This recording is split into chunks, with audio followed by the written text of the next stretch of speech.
أعوذ بالله من الشيطان الرجيم. بسم الله الرحمن الرحيم. السلام عليكم ورحمة الله تعالى وبركاته. إن الحمد لله تعالى نحمده ونستعينه ونستغفره ونعوذ بالله من شرور أنفسنا ومن سيئات أعمالنا. من يهده الله فلا مضل له ومن يضلله فلا هادي له. وأشهد أن لا إله إلا الله وحده لا شريك له وأشهد أن محمدا عبده ورسوله. أما بعد.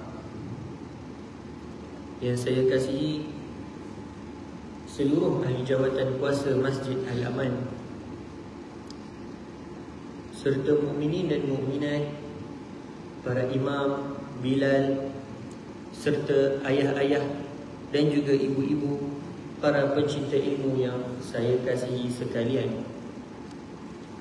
Kita bersyukur kehadirat Allah Azza wa Jalla, dengan limpah kurnianya kita sama-sama dapat melaksanakan solat berjemaah di rumah Allah, dan kita dapat sama-sama meluangkan sedikit masa bainal maghrib wal isya, di antara maghrib dan isya ini, untuk kita membaca sedikit ilmu Allah Subhanahu wa taala, iaitu ilmu agama, ilmu syar'i berkenaan dengan hal seharian yang kita lakukan di dunia ini.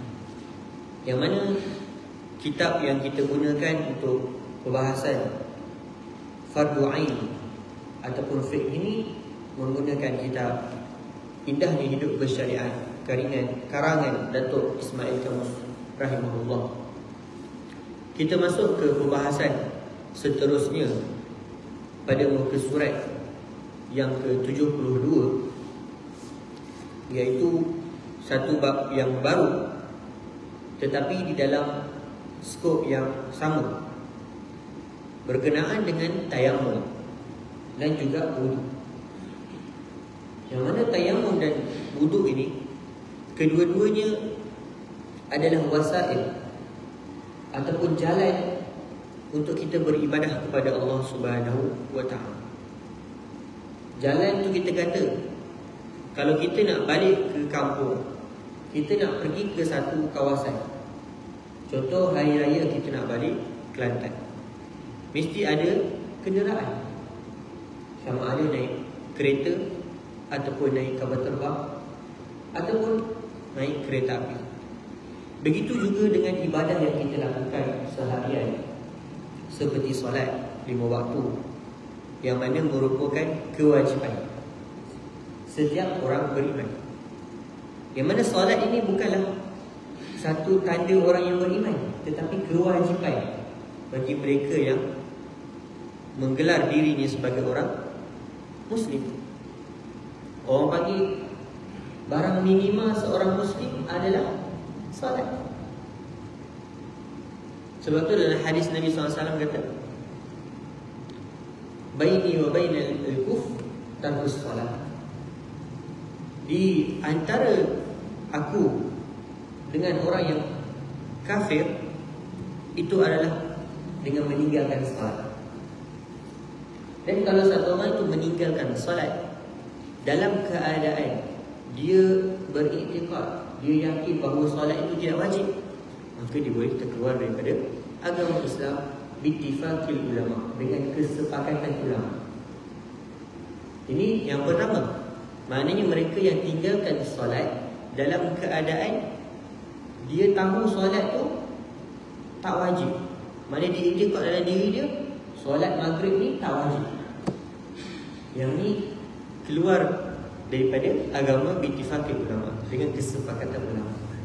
Tapi kalau orang tu dia tinggal solat sebab malas, ataupun dia tinggal solat sebab banyak sangat kerja, tak ada masa untuk mendirikan solat, maka di sini perbahasan khilaf di kalangan para ulama.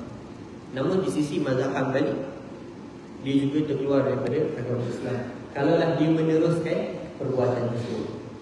Contoh dia malas hari ni, dia malas sampai setiap hari dia malas nak salat. Tapi kalau orang tu dia yang dahulu, contoh 30 tahun dulu tak pernah tahu pasal solat, sekarang baru nak bertaubat, sekarang baru nak salat, yang ini kita katakan dia masih dalam beriman, dia masih orang yang beriman. Kerana apa? Kerana dia tahu apa yang dilakukan dahulu adalah salah. Dan satu lagi, dia baru mendapat hidayah ataupun dia baru mengetahui ilmu. Jadi di sini ulama bahaskan dalam bab al-uzru bil jahl, iaitu keuzuran bagi mereka yang tidak tahu. Tapi bila dia dah tahu, dia perlu gantikan salat tersebut mastata', selagi mana dia mampu. 30 tahun dia tinggalkan salat, dia kena gantikan selagi mana dia mampu. Ustaz, tak mampu dah ustaz, dah tua dah. Islam tak datang untuk memberatkan satu orang. Yang pertama, dia kena teruskan solat yang seterusnya. Maknanya isyak nanti, subuh nanti akan datang ni, dia kena teruskan. Maknanya dia tak boleh tinggalkan. Yang kedua, dia kena qada dalam keadaan dia mampu sahaja. Contoh kalau dia mampu buat satu solat setiap habis solat fardu, contoh lepas solat maghrib dia qada satu solat, dia mampu buat satu je, itu lah yang terbaik bagi dia, selagi mana dia mampu sahaja. Kemudian kita masuk kepada pembahasan hari ini, iaitu berkenaan dengan tayammum. Yang kita bahaskan tadi, dia adalah wasail ibadah. Dia adalah salah satu jalan atau kenderaan kita untuk melakukan ibadah. Yang kedua adalah wudu. Dan kedua-duanya adalah wasail, jalan yang berbeza. Satu naik kapal terbang, satu naik kenderaan yang lain ataupun kereta. Tetapi dia ada syarat-syarat yang kita kena ketahui. Seperti mana yang disebutkan oleh penulis, tayammum itu bermaksud menyapu debu tanah ke muka dan kedua-dua belah tangan dengan syarat-syarat tertentu. Mana tayammum ni dia ada syarat-syarat dia. Dan bukanlah setiap waktu kita boleh bertayammum. Yang pertama, apabila ketiadaan air. Yang ni famous. Mana kita dapat tahu, kita dah belajar daripada dulu lagi, daripada kecil lagi, kalau tak ada air maka kita boleh bertayammum. Zaman sekarang alhamdulillah kawasan kita jarang untuk hilang tak ada air. Tapi boleh jadi satu hari kalau kita sedang bermusafir, sama ada di dalam negara ataupun di luar negara, ataupun di kampung kita, wal'iyazbillah, datangnya kemarau yang dahsyat, tak ada air, barulah kita nak buka mana buat tayammum itu ustaz ajar. Sebab tu kita kena tahu serba sedikit, walaupun tak tahu keseluruhan, tapi kita dapat gambaran pun itu sudah membandai. Yang pertama, ketiadaan air. Contohnya semasa musafir, setelah ia yakin benar-benar tiada air tanpa perlu mencari lagi. Jika ia ragu-ragu kemungkinan air itu ada ataupun tidak, maka dia wajib mencarinya dengan syarat-syarat aman daripada segala bahaya. Contoh dia dalam keadaan kampung dia kemarau, tak ada air, lori syabas pun tak datang. Tapi dia dapat tahu kat dalam WhatsApp. Dalam WhatsApp, kampung sebelah ada lori syabas datang, ada air. Dan lebih untuk kampung tu, mana ada lebih lah. So kalau kampung yang sebelah tu, dia kena datang dulu. Maksudnya dia wajib untuk ambil air yang ada di kampung sebelah. Itu pun kalaulah air tersebut cukup. Tapi kalau memang cukup-cukup dia untuk penduduk sebelah, maka dia tidak perlu untuk usaha untuk mengambil air di tempat yang lain. Syarat yang kedua, ini bab tayammum ni, dia bukan bila tidak ada air sahaja. Ada lagi part-part lain yang boleh digunakan ketika bertayammum, iaitu keuzuran kerana sakit. Satu hari hamba Allah ni wal'iyazbillah, dia aksiden antara kereta dan juga motor. Jadi tangan dia berdarah, kaki dia pun berdarah. Dia datanglah jumpa jiran dia. Jiran dia pula kata, oh tak boleh ni, kena ambil wuduk macam biasa. Sebenarnya situasi yang kita cerita ni dah berlaku dekat zaman Nabi SAW. Satu hadis Nabi SAW, satu orang sahabat, hadis yang diriwayatkan oleh Jabir radhiyallahu anhu. Satu orang sahabat ni dia cedera di kepala dia. Hadis yang masyhur, yang mana kepala dia berdarah ketika dalam peperangan. Tiba-tiba dia datanglah kepada sahabat-sahabat yang lain, mana kawan-kawan dia yang lain dalam kumpulan tersebut. Dia tanya macam mana dia nak bersihkan diri dia untuk solat. Kemudian satu orang ni datang kat dia kata apa? Dia kena bertayamum, dia kena berwuduk macam biasa. Mana kena ambil air walaupun kepala dia berdarah. Barangkali orang yang berfatwa tadi, yang memberikan sandaran tadi, dia tidak mengetahui hukum hakam tayamum. Dan kita tahu yang zaman Nabi SAW bukanlah semua pensyariatan itu sudah diketahui. Ada sebahagian sahabat yang dah tahu daripada Nabi SAW, ada sahabat yang belum tahu, ada sahabat yang baru masuk Islam. Jadi pensyariatan masih berjalan. Kemudian sahabat tadi yang kepala berdarah tadi, ambillah wudu, basuh dia punya badan untuk solat. Kemudian meninggal diri. Sebab apa? Sebab kena air yang menyakitkan. Orang yang bila berdarah kena air memang pedih, apatah lagi dalam peperangan. Kemudian berita tersebut diketahui oleh Nabi SAW. Dan Nabi SAW sebutkan apa? Qatalahum Allah. Kamu telah membunuh dia. Nabi kata kepada sahabat yang lain, yang mana yang memberikan fatwa tanpa ilmu tadi, kamu telah membunuh dia, maka Allah akan membunuhkan dia. Ini menunjukkan bahawa larangan yang dahsyat bagi mereka yang menyebarkan sesuatu fatwa tanpa ilmu. Allah. Hari ini semua orang nak jadi mufti, sama ada online ke, media sosial ke, di Facebook ke, semua nak memberikan pandangan. Adakah pandangan tersebut betul? Kalaulah pandangan tersebut memudaratkan orang lain, maka dia termasuk larangan Nabi SAW sebutkan dalam hadis yang kita baca tadi. Kemudian itu berkenaan dengan keuzuran kerana sakit. Jadi orang yang sakit tidak boleh menggunakan air, sama ada menyebabkan penyakit lambat sembuh ataupun bertambah sakit. Memang tangan dia tak boleh kena air sebab ada luka ataupun ada balutan, maka dibenarkan dia untuk bertayamum. Kalau dalam mazhab Syafi'i ketat sikit bab ni. Sebab tu kalau kita rujuk pada fatwa yang dikeluarkan di pejabat mufti wilayah ketika zaman Dr. Zulkifli, ketika saya belajar dengan Dr. Zulkifli dahulu, dia mengambil kaul dalam mazhab Maliki, tetapi ada juga kaul dhaif dalam mazhab Syafi'i yang membenarkan tayamum sahaja. Kalau dalam mazhab Syafi'i, Sahibul Jabirain, yang mana orang yang dah balut tangan dia kena ambil wuduk macam biasa. Kemudian kawasan ni dia tak perlu basuh lah tangan dia yang balut tadi, dan dia kena sapu ataupun dia kena tayamum. Kemudian ni kalau utama dalam mazhab Syafi'i, bila dia dah sihat aja, contoh 3 bulan lah dia pakai balutan tersebut ataupun sebulan, bila dia dah sihat nanti dia kena qada balik solat. Jadi pandangan ni pandangan yang kita katakan bukanlah berat, tetapi pandangan yang ketat di dalam mazhab Syafi'i, kerana mazhab Syafi'i dia famous ataupun dia masyhur dengan dalam bab ibadah dia ketat. Dalam bab ibadah mazhab Syafi'i dia strict. Sebab tu dalam bab fatwa ada ulama yang berfatwa dengan pendapat dalam mazhab Maliki, iaitu memadai dengan bertayamum sahaja. Jadi bila kita tak mampu nak buat macam tu, maka kita ambil pandangan yang kedua, iaitu hanya bertayamum sahaja.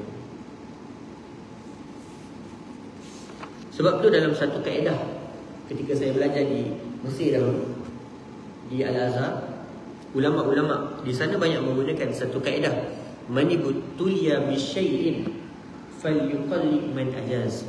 Siapa yang telah ditimpa dengan satu benda, yang mana contoh macam tadi, orang tu dia darah tangan dia dan dia tak mampu nak ambil wuduk dulu, lepas tu nak bertayamum balik, kemudian dia nak qada balik, kemudian dia sebab dia dalam keadaan dia tua, tak mampu nak balik, maka dia boleh mengambil pandangan yang falyuqallid man ajaz. Maka dia boleh mengambil pandangan yang harus, yang mana memudahkan dia untuk beribadah kepada Allah Subhanahu wa taala. Ala kulli, kesimpulannya semua kita nak beribadah kepada Allah, dan bukanlah kita nak menyusahkan diri kita untuk beribadah kepada Allah Subhanahu wa taala. Kemudian syarat yang ketiga ketika bertayamum, iaitu air diperlukan untuk keperluan yang lebih penting. Ada air, contoh air yang ada dekat rumah kita hanya ada satu botol sahaja.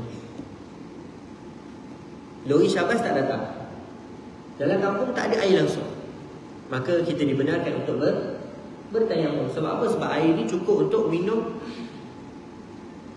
orang-orang yang hidup ataupun haiwan termasuk juga. Contoh kat rumah kita ada kucing, kat rumah kita ada belayar, dia pun nak minum air, maka kita kena bagi dia air. Jadi mendahulukan manusia dan binatang yang hidup, air adalah lebih utama berbanding berwudu. Jadi kita bila tidak ada air tak perlu berwudu, tapi kita boleh bertayamum. Seperti mana yang disebutkan dalam Al-Quran, dalam surah An-Nisa, Allah sebut, wa in kuntum marda aw ala safarin aw jaa ahadun minkum minal ghaid aw lamastumun nisa falam tajidu ma'an fatayammamu sa'idan tayyiban. Dan tak kala kamu dalam keadaan sakit ataupun sedang bermusafir, atau salah seorang antara kamu sedang membuang air, atau sedang bersentuh dengan perempuan, maknanya membatalkan wudu lah. Fatayammamu falam tajidu ma'an, tapi tak ada air, maka fatayammamu sa'idan tayyiban, maka hendaklah kalian bertayamum dengan debu yang suci, debu yang tidak bercampur dengan benda-benda asing ataupun benda asing. Nanti kita akan masuk macam mana debu tersebut dan tafsirannya. Seterusnya, mengetahui arah kiblat yang sebenar sebelum bertayamum. Bila kita nak bertayamum ni, yang pertama kena masuk waktu solat. Dan tayamum tersebut hanya boleh digunakan solat tersebut, solat fardu. Satu solat fardu, tetapi untuk solat sunat boleh digunakan unlimited. Contoh maghrib nanti ataupun isyak nanti tak ada air. Bila azan isyak baru kita kena bertayamum. Kemudian boleh digunakan tayamum tersebut hanya untuk satu solat fardu. Macam mana? Seperti orang yang nak ambil wuduk tetapi dia ada penyakit kencing tidak lawas, sulisil baul, yang mana ulama kata bila satu orang ni dia tidak lawas kencing dia ambil wuduk, dia kata kencing lagi. Lepas tu macam mana dia nak solat? Dia ada dia punya niat dia sendiri, wuduk dia sendiri. Yang pertama, wuduk dia kena ambil ketika masuk waktu solat, sama macam tayamum tadi. Dah masuk waktu solat, dia ambil wuduk dengan berniat. Ada di muka surat yang ke-75. Nawaitul wudu'a istibahati fardhi solat lillahi ta'ala. Sahaja aku berwuduk untuk mengharuskan salat. Biasa orang untuk mengangkat hadas. Mengangkat hadas ni maknanya hilanglah hadas tersebut, jadi kita suci. Tapi orang yang ada penyakit kencing tidak lawas ni, dia ambil wuduk untuk mengharuskan dia solat dia. Dia bukan ambil wuduk untuk menyucikan diri. Sama juga orang yang bertayamum. Kita bertayamum, dia tidak menyucikan kita seperti kita mengambil wuduk. Sebab tu tayamum juga niat dia adalah, ataupun lafaznya nawaitu tayammuma listibahati fardhis solat. Sahaja aku bertayamum istibahah, untuk mengharuskan aku solat. Bila kita dah bertayamum, maka kita boleh solat. Begitu juga orang yang ada penyakit kencing tidak lawas, maka dia dibenarkan untuk solat dalam keadaan wuduk yang ada perincian dia. Kemudian masuk kepada rukun tayamum. Yang pertama adalah niat, yang mana sahaja aku bertayamum untuk mengharuskan solat kerana Allah Ta'ala. Itu niat untuk kita bertayamum. Yang kedua, menyapu debu tanah ke muka. Mana kita tepuk debu yang kita ambil tadi. Sekarang ada orang jual debu kan, dalam kotak tu. Ataupun kita ambil debu-debu mana yang mana suci, yang mana kita rasa suci, dia tidak bercampur dengan benda asing yang lain, dia campur dengan pasir ke ataupun dengan kotoran air ke, dia tidak bercampur. Kalau kita jumpa dekat dinding ada debu, kita boleh ambil selagi mana debu tersebut suci. Suci ni maksudnya dia tidak bercampur dengan contoh tai cicak ke ataupun ada binatang-binatang ke. Jadi kalau dia suci, maka boleh digunakan untuk bertayamum. Kita tepuk yang pertama, menyapu tanah ke muka. Tadi kita dah niat kita menyapu tanah ke muka. Dan yang ketiga, menyapu debu tanah di tangan dengan menggunakan debu yang lain selain daripada yang disapu tadi. Bila kita dah sapu dekat muka, maka kita kena ambil sekali lagi, tekap, dan kita sapu di tangan. Tangan macam mana kita nak sapu? Cara dia macam kita sapu daripada atas ni sampai ke bawah, kemudian kita pusing dan kita tolak macam ni. Itu sahaja. Dia tak perlu kita ambil macam kita ambil wudu, ambil gosok-gosok, tak. Yang kita gosok debu dekat tangan ni. Sebab apa? Sebab dia bukanlah kita berwudu, bukan kita mengangkat hadas, tapi kita mengharuskan diri kita untuk salat. Jadi boleh faham perbezaan di antara wudu dan juga bertayamum.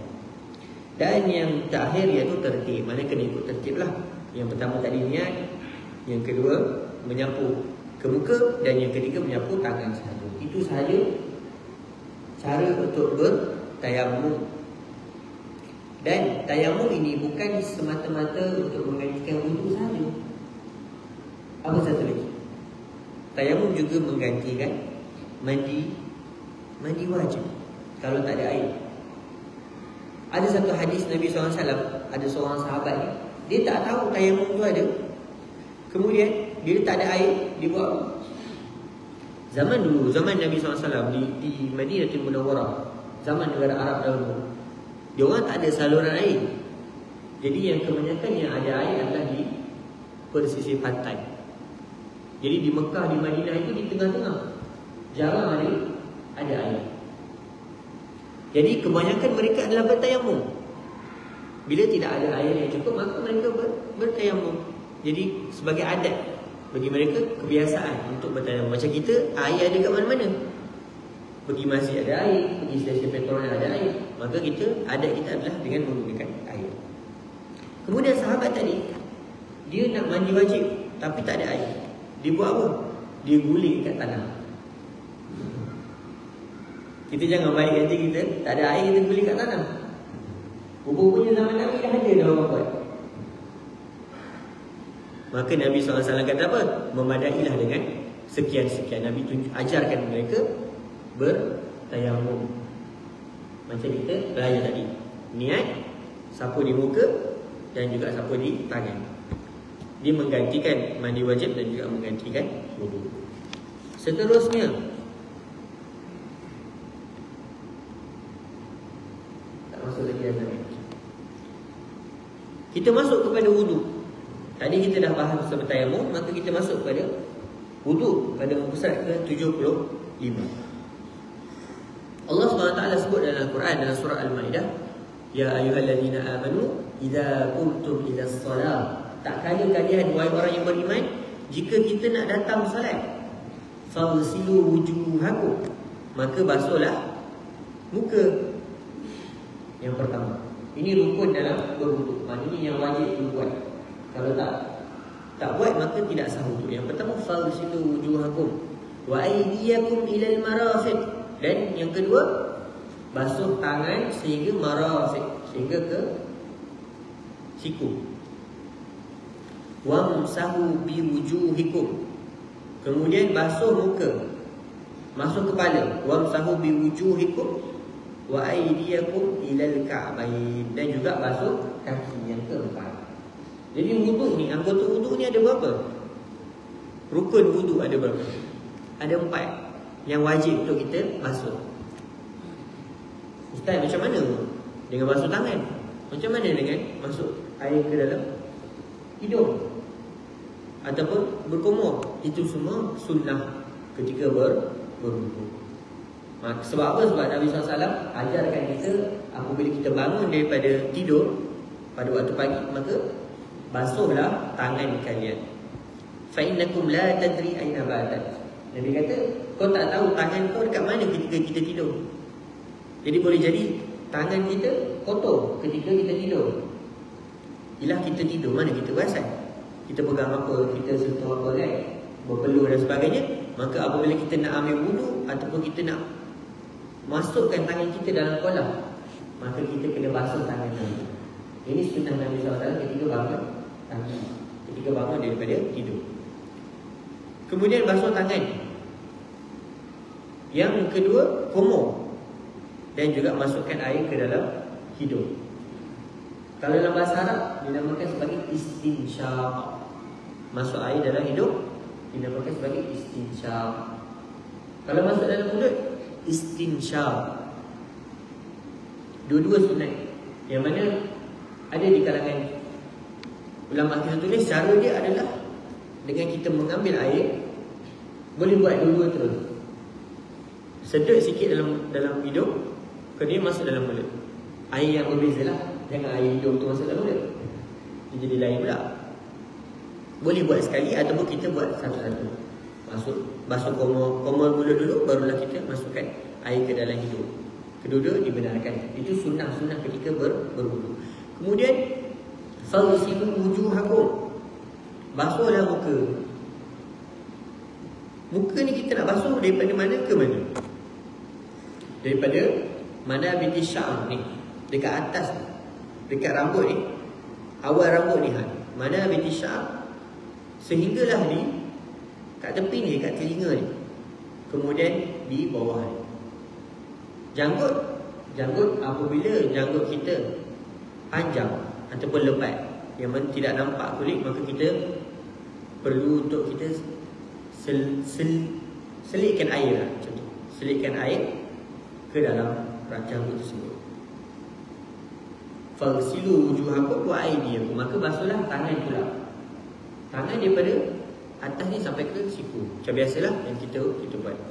Wa arjulakum ilal ka'bayn. Dan juga basuh wa aydiyakum ilal marafiq wamsahu bi ru'usikum. Basuh kepala, wamsahu. Kat sini Allah SWT sebut wamsahu. Masaha ni adalah kita menyapu, bukan kita basuh. Setengah orang dia faham lain. Dia ingat kena basuh kepala. Jadi dia ambil air, dia sapu, dia basuh kepala dia. Tak.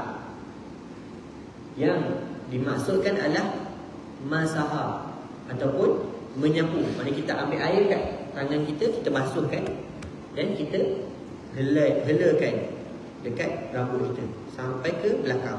Itu sunnah. Adapun di dalam mazhab Syafi'i memadai dengan 3 helai, menyelisihi jumhur ulama.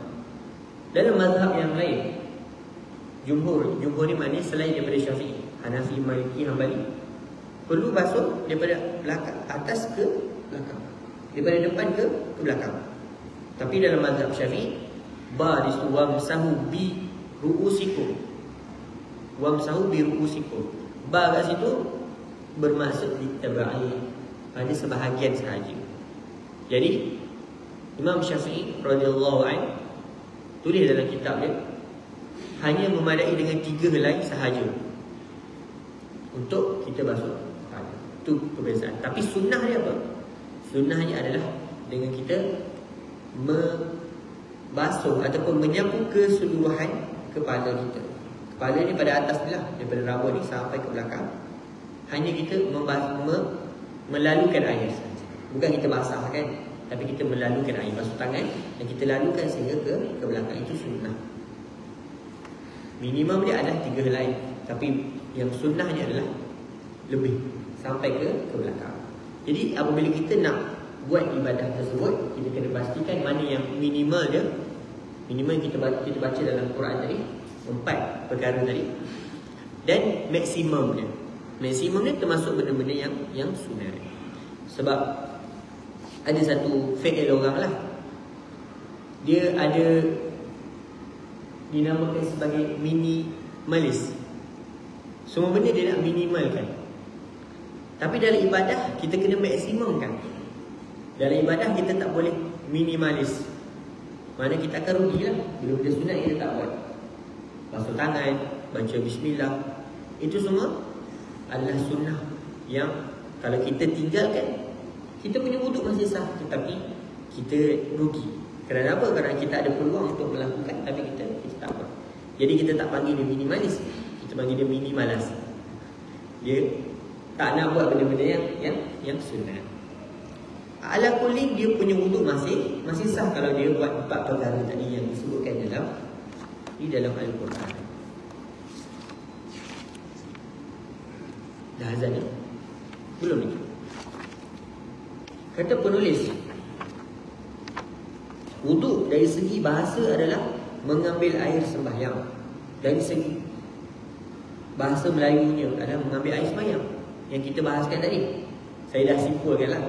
Maksudnya panjang juga bahasa wuduk ni, tapi kita dah simpulkan berdasarkan ayat Al-Quran dan surah Al-Ma'idah tadi. Dari segi syarak dia adalah membasuh beberapa anggota badan yang tertentu dengan menggunakan air yang dimulai dengan niat. Jadi la tasihul ibadah illa biniyah. Tidak sah satu-satu ibadah itu melainkan dengan berniat. Niat ni di mana? Niat adalah fi qalbi. Seperti mana yang disebutkan oleh Imam Nawawi rahimahullah. Niat adalah di dalam hati kita. Macam mana kita nak berniat? Sedangkan dalam satu hadis yang masyhur, yang mana hadis Ibnu Umar radhiyallahu anhu, kata Nabi SAW, innamal a'malu binniyat. Sesungguhnya segala amalan itu adalah berdasarkan dengan niat. Contoh, kita nak makan malam, kita berniat tak nak makan malam? Kita berniat, tapi kita tak lafaz niat. Lepas ni kita nak buat apa, lepas ni kita nak buat apa. Bila lalu dalam lintasan dalam hati itu, itulah kita niat. Sama juga dengan kita nak solat isyak nanti. Walaupun kita tak lafazkan, usolli solat al-isya arba'a raka'atin ma'muman, ada al-ma'muman lillah ta'ala, tapi kita terlintas dalam hati kita, saja aku solat fardu isyak 4 rakaat mengikut imam kami Allah Ta'ala, maka sudah sah kita punya solat tersebut. Tapi dalam mazhab Syafi'i, laluan niat tadi, lintasan niat tadi adalah ketika kita bertakbir Allah. Ketika kita sebut Allah tu, kita kena lintas dalam hati kita, saja aku solat isyak 4 rakaat ikut imam kerana Allah Ta'ala. Walaupun dia tidak melafazkan. Melafazkan adalah sunnah, seperti yang disebut oleh Imam Nawawi, untuk membantu yusa'id al-lisan wal qalb, untuk membantu lisan kita dan juga hati kita. Jadi sunnah untuk orang yang tak mampu untuk melafazkan secara direct dalam hati, maka dia dibenarkan untuk melafazkan dalam lisan untuk membantu dia punya niat tersebut. Jadi itulah definisi wudu dari sudut syarak, iaitu membasuh beberapa anggota yang kita sebutkan tadi, yang tertentu dengan menggunakan air yang dimulai dengan niat. Dan niat berwudu itu lafaznya adalah nawaitu raf'al hadatsil asghar, sahaja aku berniat untuk mengangkat hadas kecil lillahi ta'ala, hadas kecil. Beza dengan niat orang yang wudu sulusul baul, ataupun mereka yang kencing tidak lawas.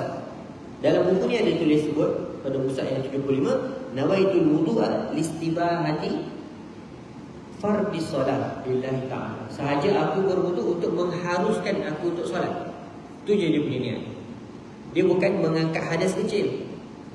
Sebab tu beza antara orang yang menyucikan diri dia apabila dia wudu, maknanya dia tak ada penyakit, maka dia ambil wudu macam biasa, dan wudu dia boleh digunakan selagi mana dia tidak berhadas. Contoh tadi kita ambil wudu sebelum maghrib, isyak nanti kita nak solat wudu yang sama pun dibenarkan. Tetapi orang yang ada penyakit kecil tidak lawas, maka dia tidak boleh menggunakan wudu yang sama ketika solat fardu. Adapun solat sunat maka dibenarkan.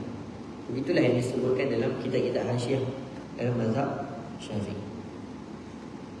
Kemudian kedua, membasuh muka, kita bahaskan tadi, iaitu daripada atas ni sampai ke bawah, daripada hujung telinga ni sampai ke hujung telinga sebelah kiri. Dan yang ketiga, membasuh kedua-dua belah tangan hingga ke siku. Dan yang keempat, menyapu sedikit air di bahagian kepala, iaitu di bahagian kepala kita tadi. Yang kita katakan sedikit itu adalah barang minimum, tapi yang sunnahnya adalah kita basuh, kita menyapu keseluruhan sampai ke belakang. Sapu air, maknanya bukan ambil air yang banyak, kita basuhkan tangan dan kita sapu daripada depan ke belakang. Dan antara sunnah kita dalam berwuduk adalah melakukan sebanyak 3 kali. Seperti mana Nabi SAW yuhibbu, Aisyah radhiyallahu anha kata apa? Nabi ni suka benda yang start daripada belah kanan. Walaupun Nabi SAW sikat rambut. Macam mana gaya ataupun style rambut Nabi SAW ketika dia nak keluar rumah? Dia akan belah tengah rambut. Tapi apabila dia nak belah tengah pun, dia akan mulakan dengan belah kanan. Jadi kalau kita nak sikat rambut pun, utamakanlah ke belah kanan. Dan bila kita niat mengikut Nabi SAW, maka kita mendapat pahala ibadah. Sikat rambut pun jadi dapat pahala bila kita niatkan perbuatan tersebut adalah ibadah ataupun ittiba', mengikuti sunnah Nabi sallallahu alaihi wasallam. Dan antara sunnah ketika berwudu juga adalah dengan bersiwak. Siwak ni macam Ustaz, kena guna kayu ke?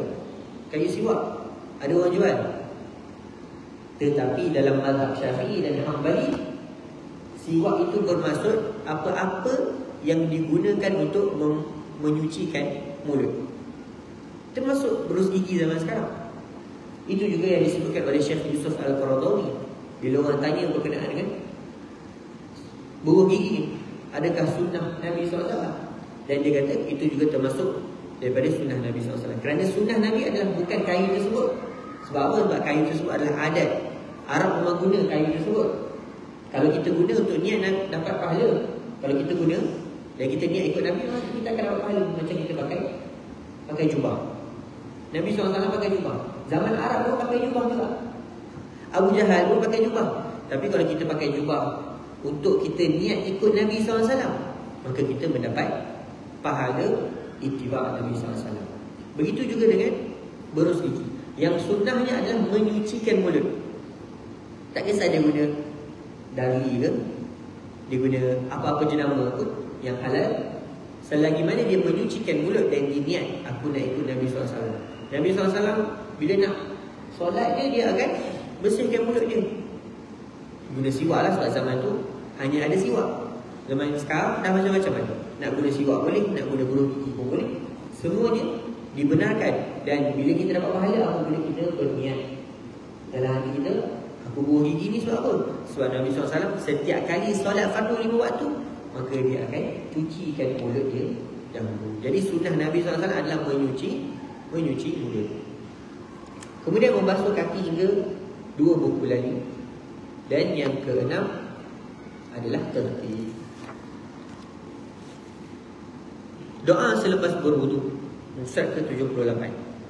Asyhadu an la ilaha illallah, aku bersaksi bahawa tiada Tuhan melainkan Allah, wahdahu la syarikalah, yang mana dialah yang esa. Kalau terjemahan Allah ni kita panggil yang esa, yang tunggal. Dia bukan yang satu. Kalau yang satu mungkin ada 2 dan 3. Tapi yang esa ni tidak ada lawannya, ataupun yang tunggal. La syarika lahu, yang mana kita tidak mensyirikkan dia.